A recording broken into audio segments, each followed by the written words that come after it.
ఒక ఎమ్మెల్సీగా నేను గెలిచిన 2,75,000 రూపాయల జీతమయ్యా నాకు.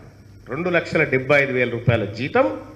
నా భార్య పిల్లలకి ఏమన్నా అయితే 1 కోటి రూపాయల దాకా మెడికల్ సపోర్టు, మళ్ళీ నేను తిరిగేటందుకు 50 లక్షలు గవర్నమెంట్ ఇచ్చి కారు కొనుక్కోమంటది, మళ్ళీ అలవెన్స్లు. అలాగా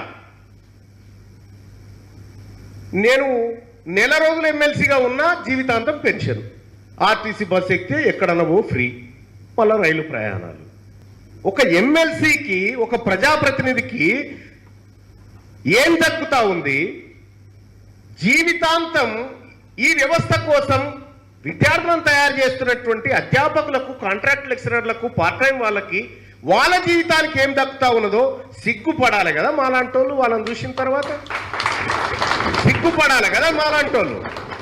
నేను పదే పదే చెప్తా ఉన్నా కదా, మాకు కాదురా ఉండాల్సిన జీతాలు, మాకు కాదురా ఉండాల్సిన పెన్షన్లు, వీళ్ళకు ఉండాలని చెప్పి చెప్తా ఉన్నా.